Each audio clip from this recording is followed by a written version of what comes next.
Hey everybody, John Hope Bryant. I'm getting a little better at this live video sharing. I'll try to give more notice in the future. If you're watching this, make sure you like the page, the public figure page, John Hope Bryant, so you get these notices, follow it so that you get these notices. This is a whole series on taking your life back, civil rights, building an economy for all, becoming the CEO of you, taking your life back. So let's get into it. This session is on poverty and wealth. And here's the bombshell. And I do this when I give speeches, and it always freaks people out. And whether you're scientists or mathematicians or civil rights leaders, whether you're students or high academics, it always blows people away when I say this. Poverty has nothing to do with money. I'm going to repeat that. Poverty and wealth has nothing to do with money. No one tells you this, right? I'm going to break something down to you that will change your life if you can get this memo. Poverty has nothing to do with money. I put in on my public figures page a graph of real poverty. Check it out, share it with your friends. But here it is. And I featured this in my book, How the Poor Can Save Capitalism. Half of poverty is low self-esteem and lack of confidence in yourself. Half. That's in the world. 50% of all poverty is low self-esteem and lack of confidence in yourself. If you don't know who you are by 9 in the morning, by dinner time, somebody's going to tell you who you are. Now, what does that have to do with you and me? Well, let's take the most dramatic experience of this. I mentioned earlier the African-American, another African-American experience in this country. Now, all poverty is the same in the world, but black poverty is worse. 250 years of slavery, 100 years of Jim Crow, ending in 1970, which basically means you don't believe you're valuable. You can be wearing a suit. It doesn't matter. There's 300 years of history that's embedded in a lot of people's minds and their hearts that says, I'm not important. If I don't like me, I'm not going to like you. If I don't feel good about me, I'm not going to feel good about you. If I don't love me, I'm not going to love you. If I don't respect me, you can't expect me to respect you. If I don't have a purpose in my life, I'm going to make your life a living hell. Whatever goes around, comes around.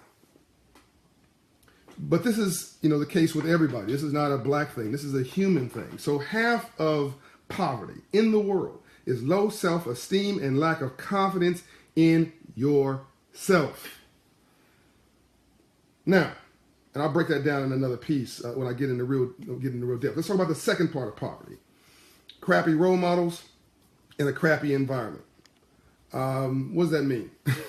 Why am I who I am? My mother told me she loved me every day of my life. I grew up in Compton, California, South Central LA. Yes, I thought I was poor. I wasn't. I was just broke. There's a difference between being broke and being poor. Being broke is economic. Being poor is a disabling frame of mind, a depressed condition of your spirit, and you must vow never, ever, ever, ever, ever to be poor again. So my mother told me she loved me every day of my life. And as a result of that, Juanita Smith, thank you very much. I am who I am. My dad owned his own business for 54 years. And while, yes, he was financially illiterate, I didn't know that at the moment. I saw him wear a suit, so I wanted to wear a suit. I saw him be a businessman, so I wanted to be a businessman. I'm not a rocket scientist. I'm role modeling. So, and this is for black people, white people, Latinos, Asians, Indian, others, no matter what continent you live on. So if you grew up in a neighborhood where everybody you know see as symbols of aspiration and success, rap stars, athletes, and drug dealers, why is anybody surprised everybody in that neighborhood grows up wanting to be a rap star, an athlete, or a drug dealer? It's not dumb. It's not irrational. It's actually common sense. You are modeling what you see. And we need to give folks something different to see. Why does a young man grow to be a businessman? He saw his daddy as a businessman. Right? Nobody wakes up in the morning and says, "Ooh, let me be stupid. Ooh, let me be a criminal. Let me be a prostitute." Yeah, at 3 years old, my aspiration to grow up is to be a prostitute. Let me run on a strip pole. No, that's not what people grow. People model what they see, for better or for worse. Second part of poverty, the second part, environment. What do I mean by this? Essentially, if you hang around 9 broke people, you'll be the 10th. That's called a drop the mic moment. Boom. You hang around 9 broke people, I guarantee you'll be the 10th. You model what you see. The third part of poverty is aspiration and opportunity. This is almost like the overhang. This is like the tail that wagged the dog. If you don't get the first two pieces right, then this is what's going to happen. Aspiration is a code word for hope. The most dangerous person in the world is a person with no hope. The most dangerous person in the world is a person with no hope, which leads to opportunity. So if you have crappy self-esteem and crappy self-confidence, and you have crappy role models and a crappy environment, you're going to see hope nowhere. You're going to be skeptical. You're going to be cynical. You don't believe in anything. You see races everywhere. You see the glass of life is half empty, not half full. You think everybody's, jamming you up. Somebody's got something against you. You see darkness, not light. You see what you're against, not what you're for. You rather protest than partner. I mean, the world is already set up against you. As a result of that, you don't see opportunity anywhere. You see the glass of life as half empty, not half full. You never leave your block. You never leave your house. You never leave your couch. And now the world has truly defeated you. Wealth is the opposite of that. Simply the opposite. It has nothing to do with money. All right. Thank you for your comments, everybody. I'm glad that you're engaging the conversation. And just the opposite of this is wealth. Wealth has nothing to do with money. Wealth is high self-esteem and high confidence, right? Try to go to work today without confidence. Try to answer the phone at work without confidence. Try to deal with your children, raise your children without confidence. Try to drive on the freeway without confidence. Try to do anything without confidence. You may fake self-esteem, fake it until you make it. But if you don't have confidence, you're dead in the water, right? And that's why I keep saying that I think that 70% of black Americans, because of all this crap experience I mentioned to you in my last video on black America, I think that 70% of black Americans are clinically undiagnosed depressed. At some point, I'm going to write a book about that. It's a whole other topic. But and so when mainstream America has a headache, black folks have pneumonia, but we're all sick. But this applies to everybody. So here's wealth. Wealth is high self-esteem and high confidence. It's great role models and a great environment, enabling environment. People are positive. People are aspirational. You can do anything. They tell you every day, go get them, right? And then you've got a sense of hope, right? You believe in America. You believe in the Constitution. You believe in the Bill of Rights. You believe in that you can go do it. And as a result of that, you go do it.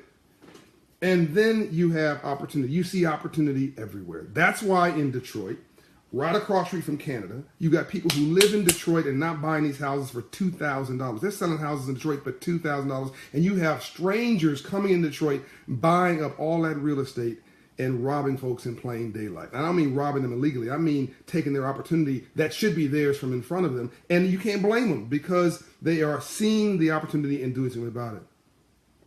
So I'm going to stop. We're at 7 minutes and 48 seconds. But let me give you a parenting piece, all right? Because thoughts are things. And when you tell your kids things, it sticks in their brains and they grow up with this in their mind. So next time your kid upsets you, the next time your kid frustrates you, I'm not saying go easy on them because what we've done with black men, when we were told black men were endangered species, black men are endangered species. We got to protect our black men. So we end up raising our daughters and loving our sons, ending up with a bunch of women and a bunch of punks. Yeah, I said it. We ended up with a bunch of women because we raised them and a bunch of punks because we love them, patted them on the head. Oh, a black man needs discipline. Every man needs discipline and structure. So here's what you say when your child, your young man gets out of line, upsets you. I'm upset with you. You frustrate me. This was not going to be tolerated. You're not going to disrespect me in my own house. You're not going to do this ever again. And I'm going to discipline you today. And I'm going to hold you accountable today. And I am not okay with what you did. And you've made a mistake, you future lawyer, you future doctor, you future entrepreneur, you future surgeon. See, it's not mutually exclusive. You can have discipline and structure and still hold them up. But if you say you idiot, you dummy, you never amount to anything, then they're going to do exactly what you say. Watch how you live your life. It may be the only Bible anybody else reads. I'm out. Peace. Look at the graph. Operation Hope is tackling this issue. We're going to end poverty because poverty's here and here. If I give a homeless guy $1 million, he'll be broke in 6 months. Because nothing changed here and nothing changed here. There's a difference. Reverend Murray quote, there's a difference between being broke and being poor. Being broke is economic, but being poor is a disabling frame of mind. A depressed condition of your spirit. And you must vow never, ever, ever to be poor again. It's okay if you don't like me. I like me. Love you. Learn to love yourself and then pay that forward. I'll be back. Peace and light.